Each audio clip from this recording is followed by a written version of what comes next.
guys, so nawala yung naputol yung live ko gawa ng yung electricity din nawala. Iwan ko kung meron bang nasagi na wire or intentionally talaga na tinon off nila yung electricity. So nagluluto ako, hindi natapos kasi biglang nawala yung nawala yung electricity. So hindi pa kami nakaluto. This time is around 4 p.m. Naputol din yung aking live gawa ng napakalakas talaga yung naputol yung live natin guys kasi alam mo na walang electricity. Obviously yung internet wala din. So grabe yung nangyayari. So lahat ngayon, walang kuryente. Grabe yung Okay, so nandito kami sa labas, sa garden ng landlady at landlord. Chinek namin kung anong mga kaganapan dito sa labas at napansin kasi ni Damir na parang may naputol. So tingnan natin yung naputol guys. So ayan. So tingnan mo, ito yung cherry talaga. The other cherry sa landlord. Tingnan mo, putol na putol. Ayan guys, super.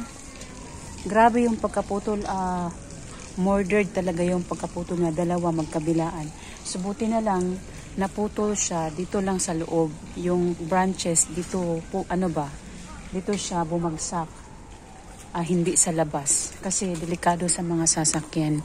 So ayan guys, ang dumi-dumi ng mga road ngayon kasi gawa ng napakalakas na storm.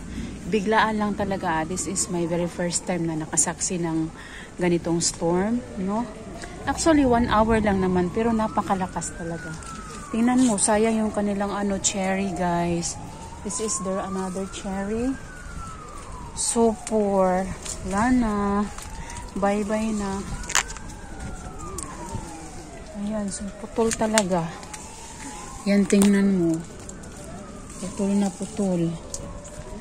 Kanilang So, sayang. I think masisave pa ito. Kasi meron pa namang natitira.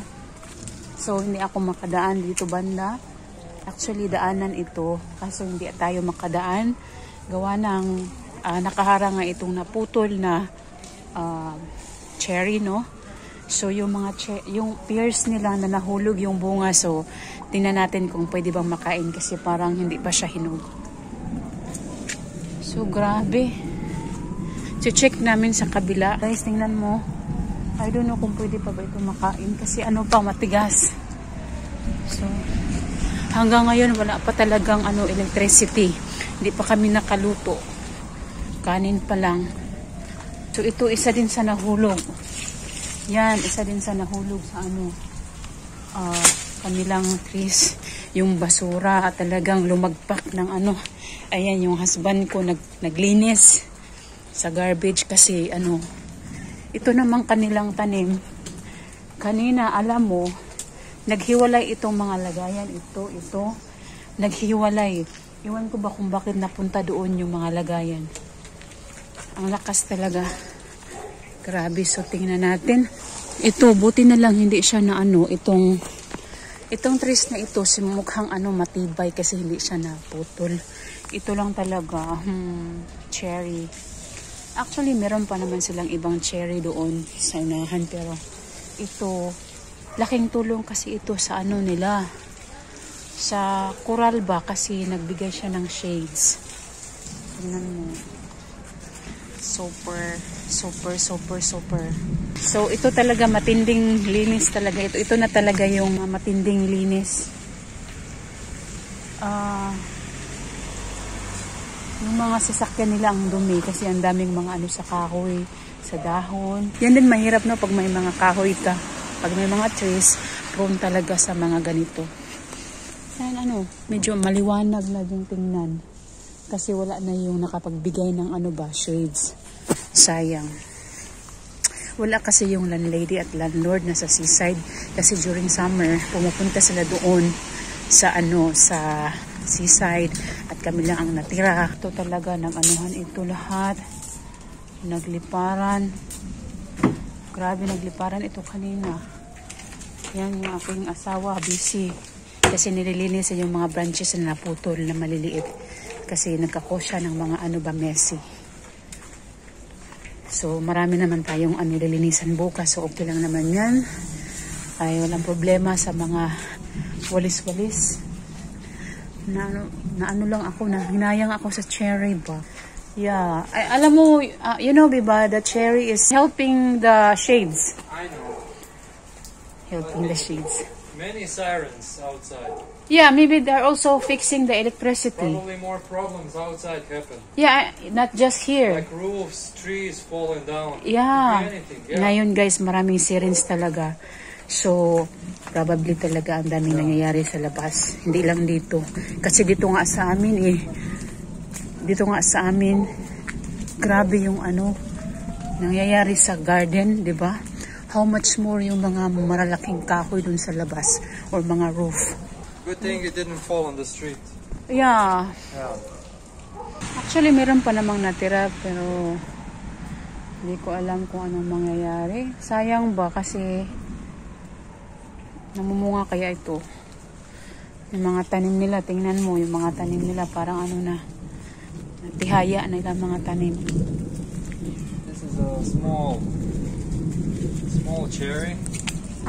They usually tied up here, diba? Yeah, but So yung kanilang maliit na cherry guys na tinatalian nila lagi ay din natumba. Grabe yung Kasi lakas talaga kung sa Pilipinas, iwan ko kung na yun, signal. Signal ba yun? Parang signal number 3. Parang ganun. Signal number 3 talaga or 4. So, ayan, bukas ko na ito lilinisan. Let's check. So, okay guys, so this is the update. Yung live ko kanina naputol kasi nawala yung internet and nawala yung electricity. Anyway, bye-bye guys. So, that's the update today. It's July 19, 2023. So, this is my very first time talaga na nangyari na very strong, extreme storm. Ha? not bad. Can I use this one? Yes, it's okay. So, chinek ni Damir, wala pang electricity. So, gutom na ako. Gusto ko nang kumain. Kasi, ayun, I was very excited talaga na nag-crave ako ng pusit ba. Gusto kong adobohin kasi it's been a while din na hindi talaga nakakain, no? Filipino food, squid adobo. So, lahat na ingredients naka-ready na. Nag-prepare na actually ako. Ready to saute na lang. Ang problema, biglang nag-storm. At ngayon, hindi kami nakakain. Yung excitement ko na kumain, wala na, nasira. Yung craving natin. Diba? So, wala pang electricity. Walang mangyayari. Wala pang electricity, guys. So, hindi pa rin makakain. Hello, Kitty. What's happened? O, yung mga pusa. Iwan ko kung ano nangyari sa mga pusa. Tingnan mo. Where is the black one? Huh? The black one is hiding somewhere. Where is the black one, Kitty? Huh? The other one? Meow.